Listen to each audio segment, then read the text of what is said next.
Good morning, students. I hope you all are safe and healthy. So students, जैसा कि आप जानते हैं हमने अपनी लास्ट क्लासेस में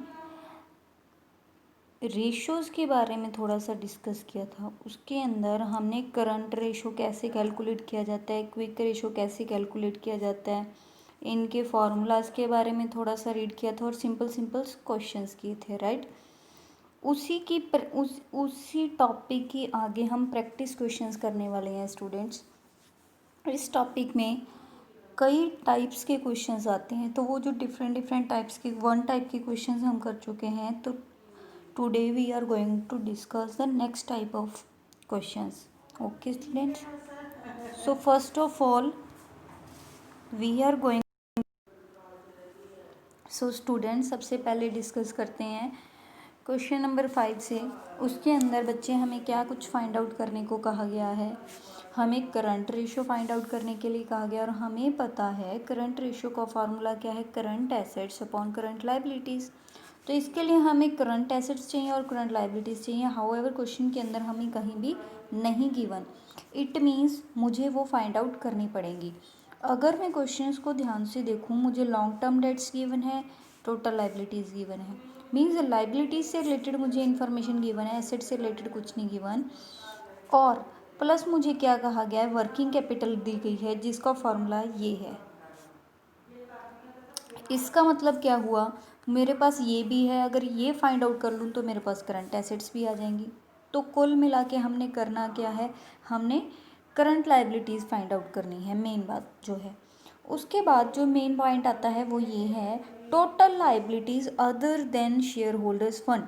देखो बच्चे, हमें पता है टोटल लाइबिलिटीज़ 3 चीज़ों को मिलके बनती हैं। एक तो share holder fund plus non current liabilities plus current liabilities, इन 3 चीज़ों को मिलके बन रही है। अब वो कह रहे हैं कि other than share holder fund means कि इन टोटल लाइबिलिटीज़ के अंदर ये इंक्लूडेड नहीं है, तो हम कट कर देंगे। इट मीन्स इस फॉर्मूले में हमारी टोटल लाइबिलिटीज़ किसकी इक्वल हो जाएंगी, non current liabilities plus current liabilities. और नॉन करंट लाइबिलिटीज़ आपको क्वेश्चन में गिवन ही है 1 लाख की, तो 2,50,000 यहाँ आ जाएगा, 1 लाख यहाँ आ जाएगा। करंट लाइबिलिटीज़ आपकी कितनी आ जाएंगी फिर, 1,50,000 आ जाएंगी। क्लियर। उसके बाद जब वो आपकी 1,50,000 है तो आपकी करंट एसेट्स कैसी आ जाएंगी, तो current assets minus current liabilities is equal to working capital. ये फार्मूला हमने लगा दिया, इस साइड लेकर जाओगे फिर आपकी करंट एसेट्स आ जाएंगी 2,25,000। सो स्टूडेंट्स, आई होप आपको ये क्वेश्चन भी समझ में आ रहा होगा। उसके बाद आपने सिंपल वही फार्मूला लगाना है, current assets upon current liabilities 2,25,000 divided by 1,50,000। Cut करोगे, कैलकुलेशन करोगे, आफ्टर दैट 1.5:1 आंसर आ जाएगा। Clear students. उसके बाद हम नेक्स्ट क्वेश्चन डिस्कस करने वाले हैं, दैट इज़ क्वेश्चन नंबर 6। इस क्वेश्चन में भी बच्चे आपको करंट रेशो कैलकुलेट करना है। क्वेश्चन के अंदर वर्किंग कैपिटल गिवन है, means current assets minus current liabilities is equal to 2 lakh. Question में आपको ट्रेड पेबल्स गिवन है and other current liabilities given है। तो ट्रेड पेबल भी हमारी करंट लाइबिलिटी है और अदर करंट, इट मीन्स दोनों को अगर मैं ऐड कर दूं तो मेरी क्या आ जाएंगी, टोटल करंट लाइबिलिटीज़ आ जाएंगी। तो टोटल करंट लाइबिलिटीज़ कितनी होगी, 1,50,000। टोटल वर्किंग कैपिटल कितने नहीं है, 2 लाख। तो अगर मैं ये फॉर्मूला लगाऊं, current assets minus current liabilities is equal to working capital, तो ये उस साइड जाएगा तो क्या आ जाएगा, 3,50,000। तो करंट एसेट्स कितनी आ गई हैं, 3,50,000 और करंट लाइबिलिटीज़ मेरी कितनी है, 1,50,000। तो यहाँ से हम कैलकुलेशन करके निकाल सकते हैं, कितना आ गया, 7 एंड 3, 2 पॉइंट समथिंग आएगा, कुछ 2.3:1 ऐसा कुछ रेशो बनेगा। सो हमारा आंसर निकाल सकते हैं हम इजीली। नेक्स्ट जो हमारे पास क्वेश्चन आता है वो है क्वेश्चन नंबर 7। क्वेश्चन नंबर 7 के अंदर भी आपको करंट रेशियो कैलकुलेट करना है। इस क्वेश्चन में क्या है, आपको करंट लाइबिलिटीज़ गिवन नहीं होंगी। अगर हम इंफॉर्मेशन को ध्यान से देखिए, करंट एसेट्स गिवन है एंड इन्वेंट्रीज गिवन है, ठीक है, एंड वर्किंग कैपिटल गिवन है। अब एक बात आती है, अगर हम थोड़ा बिना दिमाग लगाए क्वेश्चन करें तो हम इन दोनों को ऐड कर देंगे, लेकिन अगर हम थोड़ा सा ध्यान से सोचें कि ये जो इन्वेंट्री है ये क्या होती है, ये करंट एसेट होती है, तो इट मीन्स ये करंट एसेट्स में ऑलरेडी इंक्लूडेड होगी ना। ये जो 5 लाख की करंट एसेट्स है इसमें 2 लाख की तो इन्वेंट्री ही है। इट मीन्स मुझे दोबारा से इसको ऐड करने की ज़रूरत नहीं है। करंट एसेट्स मेरी कितनी है, 5 lakh. Current liabilities I don't know, and working capital 3,50,000। तो करंट लाइबिलिटीज़ मेरी कितनी हो जाएंगी, इसको इधर ले जाओ, इसको इधर ले जाएंगे तो 1,50,000। उसके बाद हम कैलकुलेशन कर सकते हैं। Current assets 5 lakh divided by current liabilities आई थी हमारी 1,50,000 की।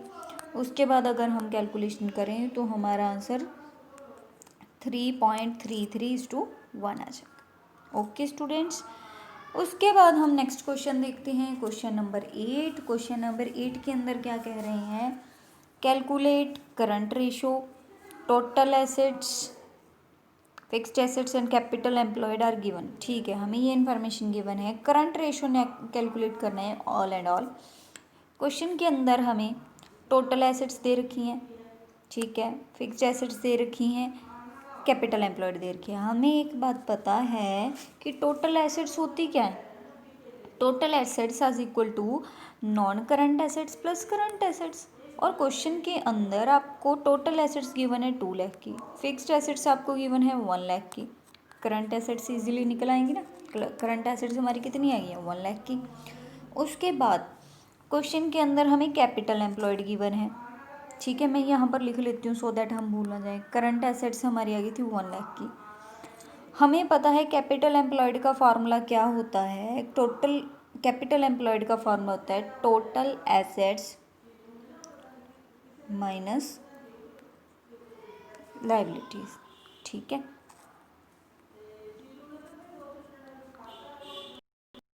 एंड हमारी कैपिटल एम्प्लॉयड का फार्मूला क्या रहता है, कैपिटल एम्प्लॉयड का फार्मूला रहेगा total assets minus current liabilities. वैसे नेट लाइबिलिटीज होता है, क्वेश्चन के अंदर वो कुछ की नहीं है, करंट लाइबिलिटीज ले लेंगे।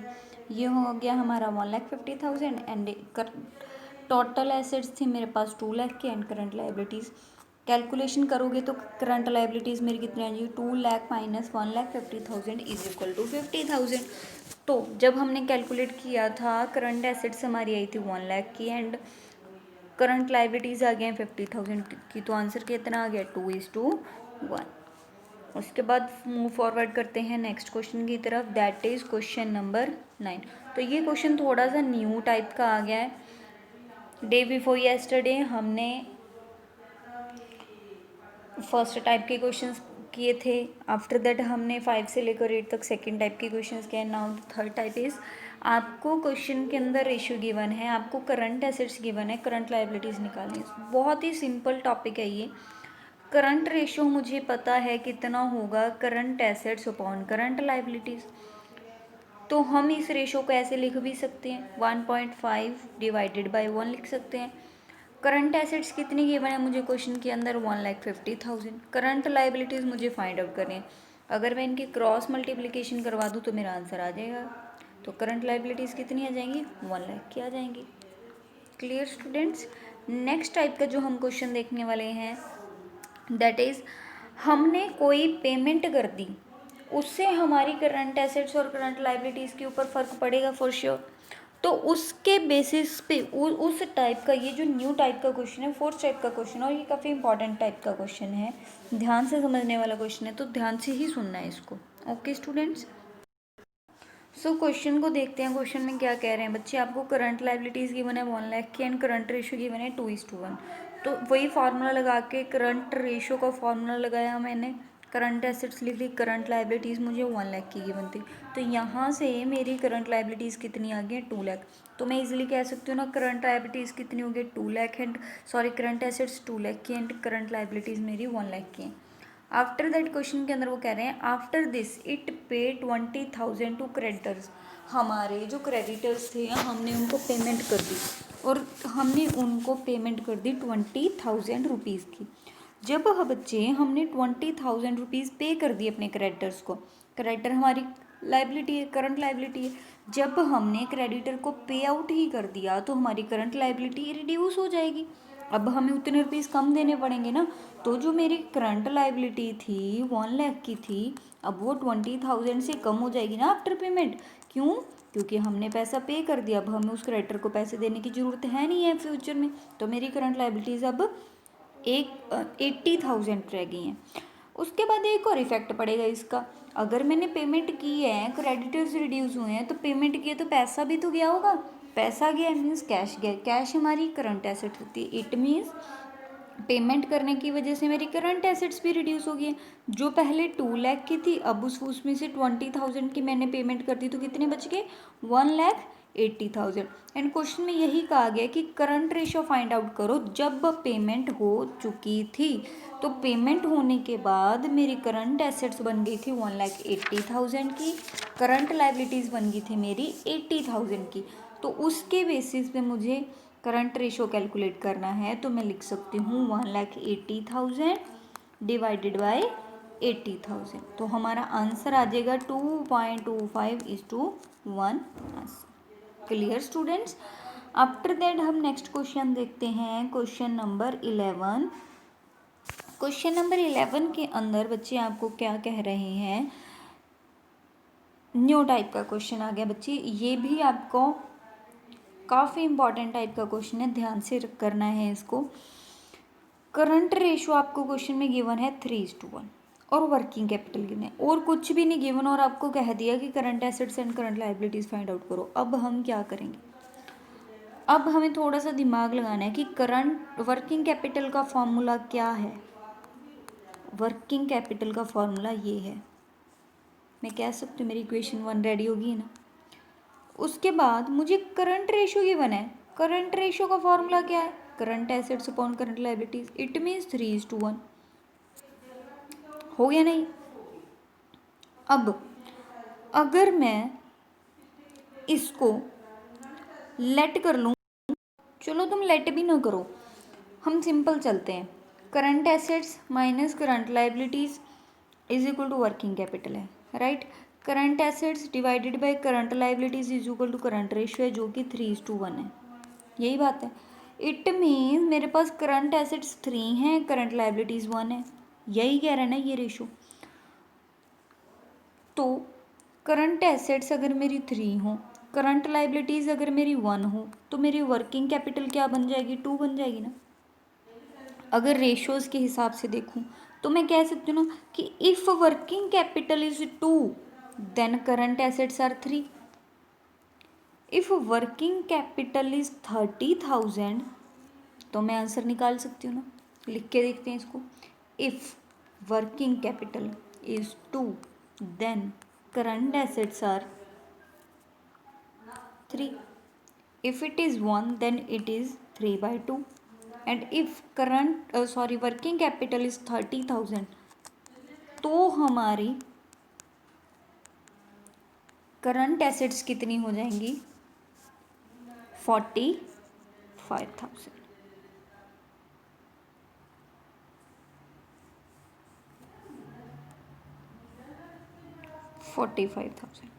Clear students? तो जैसे आपने करंट एसेट्स निकाल लिए, उसके बाद 45,000 की मेरे पास करंट एसेट्स हैं minus current liabilities is equal to 30,000, because working capital तो गिवन है, तो माइनस करके आपका आंसर आ जाएगा 15,000। डन। नेक्स्ट क्वेश्चन देखते हैं। नेक्स्ट क्वेश्चन के अंदर क्या है, जो सबसे मोस्ट इंपॉर्टेंट टाइप्स थी वो मैंने आपको करवा चुकी हूँ। उसके बाद जस्ट आपकी प्रैक्टिस के क्वेश्चंस रह गए हैं बच्चे, तो उनकी आपने प्रैक्टिस कर लेनी है। इनकेस आपको किसी क्वेश्चन में डाउट आता है तो आपने मुझे व्हाट्सएप पे कंसल्ट कर लेना है। ओके स्टूडेंट्स, लास्ट टाइप का क्वेश्चन करवा देती हूँ मैं, that is question number 12। The ratio of current assets is ₹3 lakh to current liabilities 2 lakh is this. तो क्वेश्चन के अंदर हमें current assets and current liabilities दोनों दे रखी हैं। The accountant of the firm is interested in maintaining a current ratio of 2:1। उन्होंने कहा कि रेशो चल रहा था ये, वो चाहते हैं रेशो ये हो जाए बाय, और वो कैसे बनाना चाहते हैं? Bye paying off A part of current liabilities. उन्होंने कहा कि हम अपनी कोई करंट लायबिलिटी को पे करके रेशो को ये बना देना चाहते हैं, ठीक है। अच्छा, तो आगे आपको कैलकुलेट क्या करना है, वो कह रहे हैं कि calculate the current liabilities that should be paid so that current ratio at the level of 2:1 में भी मेंटेन्ड। कहने का मतलब क्वेश्चन के अंदर आपको 3 लाख 2 लाख आपको current asset and current liability given है, रेशो गिवन है पुराना वाला, लेकिन कह रहे हैं कोई ना कोई लायबिलिटी पे कर दो ताकि आपका जो रेशो है वो 1.5:1 से 2:1 बन जाए। तो बच्चे मुझे पता है कि अगर मैं कोई लायबिलिटी पे करूँ तो एक तो मेरे कैश जाएगा, करंट एसेट्स कम होएंगी, और लायबिलिटी पे हो रही है तो करंट लायबिलिटी भी कम हो जाएंगी। इट मीन्स दोनों में से ही कम होगा। तो सबसे पहला काम मुझे क्या करना है, मुझे लेट करना है कि लेट लायबिलिटी पेड ऑफ, और मैंने लेट कर लिया कि मैंने एक्स रुपीज़ की लायबिलिटी पे की है, ठीक है। तो मेरी करंट एसेट्स जो 3 लाख की थी उसमें से मैंने एक्स रुपीज़ की लायबिलिटी पे कर दी, तो एक्स रुपीज़ से कम हो गए, डिवाइडेड बाय करंट लायबिलिटी थी मेरी 2 लाख रुपीज़ की, उसमें से मैंने एक्स रुपीज़ के क्रेडिटर्स को पे कर दिया, तो मेरी इतने रुपये से क्रेडिटर भी कम हो गई। उसके बाद मेरा रेशियो क्या बन जाएगा, 2:1 बन जाएगा। बस क्रॉस मल्टीप्लिकेशन करनी है और आपका आंसर आ जाएगा। अगर हम करके देखें तो क्या आ जाएगा, 3 lakh minus x is equal to 4 lakh minus 2x, यही आएगा। इसको उधर ले जाते हैं और इसको इधर ले आते हैं, तो बन जाएगा x is equal to 1 lakh. तो हमें कितने रुपीज़ की लायबिलिटी पे करनी पड़ेगी, 1 लाख की लायबिलिटी पे कर दोगे तो आपका रेशो 2:1 पे आ जाएगा। इसी तरीके से जैसे वो कह रहे हैं लायबिलिटी को पे ऑफ करके, हो सकता है वो कह दे कि कोई एक्वायर कर लो करंट एसेट, ठीक है, उससे आपकी कोई रेशो आपने कम करना है या बढ़ाना है। फॉर एग्जांपल अगर आप कोई करंट एसेट को एक्वायर कर रहे हो, ठीक है, आपकी करंट एसेट बढ़ रही है, मान लो आपने अपने डेटर्स बढ़ाए हैं, ठीक है, इट मीन्स आपकी कोई ना कोई तो करंट लायबिलिटीज़ पे भी तो इफेक्ट पड़ेगा ना, तो वो आप क्या करोगे, दोनों को ऐड करोगे, सिंपल सी बात है। तो आपने बच्चे जितने भी क्वेश्चंस आपकी टेक्स्ट बुक के अंदर गिवन है, इलस्ट्रेशंस एंड प्रैक्टिकल क्वेश्चंस, वो आपने अच्छे से कर लेने हैं, एंड डाउट आते हैं तो मुझसे कंसल्ट कर लेना। Okay students, take care and bye bye.